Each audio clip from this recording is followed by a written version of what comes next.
All right, let's talk about one of the wildest, most ambitious, and frankly most disastrous social experiments in all of American history. We're talking about the 18th Amendment, the law that kicked off the era of Prohibition. This was literally an attempt to outlaw alcohol across the entire country. And believe me, its story is filled with passion, violence, and some absolutely massive unintended consequences. No, really, just for a second.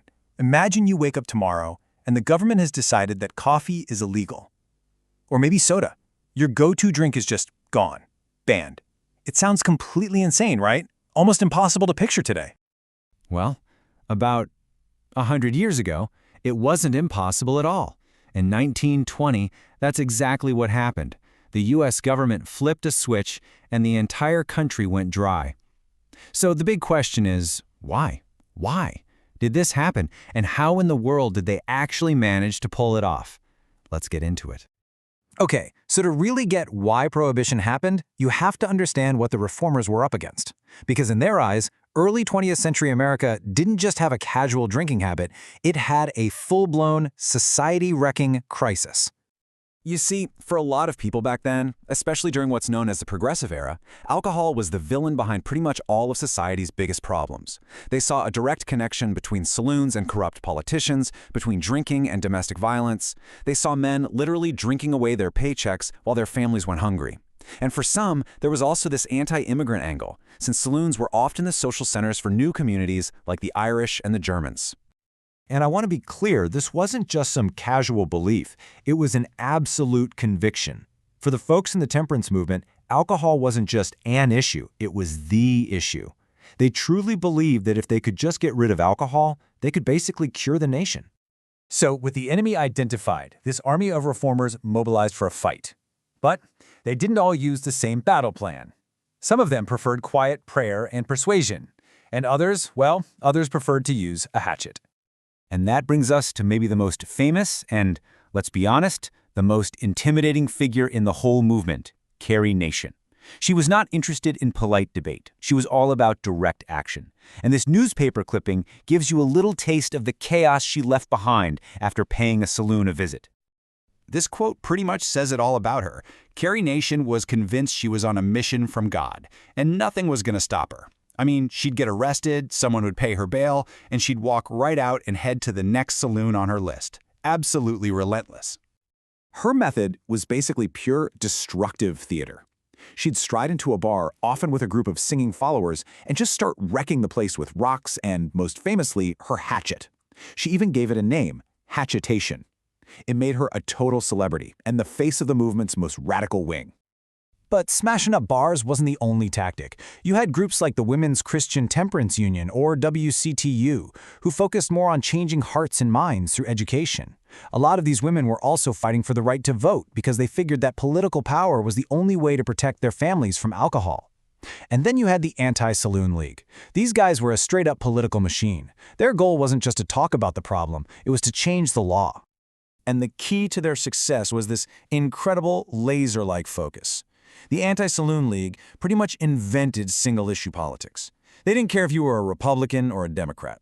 They cared about one thing and one thing only. Were you wet or were you dry? And that strategy turned out to be insanely effective. So, did all this preaching and lobbying and, yes, smashing actually work? Oh, it worked. The movement took their fight from the local level to the state level and finally all the way to the U.S. Constitution. By 1916, you could really see the writing on the wall. 23 states, that's nearly half the country, had already passed their own state-level prohibition laws. The momentum was unstoppable. A nationwide ban wasn't just a possibility anymore, it felt like an inevitability. And there it is, the 18th Amendment to the Constitution. It flew through Congress and was ratified by the states in just about a year. The Dries had done it. They had won the ultimate prize and had fundamentally changed the country's founding document to enforce their vision of a moral America. But hang on, here is a super important detail that most people miss. The amendment made it illegal to make, sell, or transport liquor. What it didn't do was make it illegal to own it or drink it. This created a massive loophole. It basically meant that if you were rich enough to stockpile a huge cellar full of booze before the law kicked in, you were totally fine. And this little detail, it's going to cause some big problems. So the people who fought for Prohibition pictured this perfect future, a healthier, safer America without the evils of alcohol. What they got instead was a decade of crime, corruption, and lawlessness that nobody saw coming. This old beer ad really nails the other side of the argument. You see, not everyone who was concerned about drunkenness wanted a total ban. Many people, like the brewery that made this ad, argued for moderation, not prohibition. They felt the government was overreaching, and as soon as the ban became law, they felt totally justified in breaking it. Here's the thing. When you ban something that people really want, you don't actually get rid of it. You just push it into the shadows. And that's exactly what happened. An entire underground culture, which became a hallmark of the Roaring '20s, just exploded. Secret bars called speakeasies popped up everywhere. Bootleggers smuggled liquor across the borders, and illegal stills cooked up dangerous, high-proof moonshine. And all of this illegal booze created a gigantic black market. We are talking about millions and millions of dollars in pure, untaxed profit. This wasn't a small-time operation. It was a massive, criminal industry that stretched across the entire nation. And who do you think steps up to run this new industry? Organized crime. Prohibition took street-level gangs and turned them into powerful, sophisticated criminal empires. And the poster boy for this whole phenomenon was, of course, Al Capone in Chicago. He built a dynasty on illegal liquor, complete with a private army, and became a living symbol of how badly Prohibition had backfired. The so-called noble experiment had turned into a total disaster. The American public, who had once supported the idea, now saw that the cure was way, way worse than the disease. This timeline just shows you how fast everything fell apart. In 1919, the country was largely behind this idea. By the late 1920s, with gangsters running the streets, that support was evaporating. And by 1933, it was over. The country did a complete 180.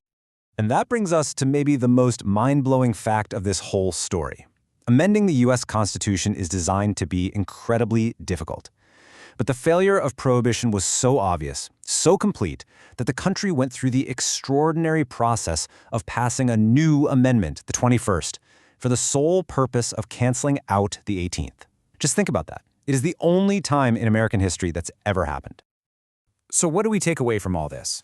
The story of Prohibition is the ultimate cautionary tale. It started with very real problems and what seemed like good intentions, but it ended up creating a whole new set of even worse problems. It really makes you ask a tough question. How far can a government go to try and make people better? And at what point does trying to solve a problem just end up making things worse?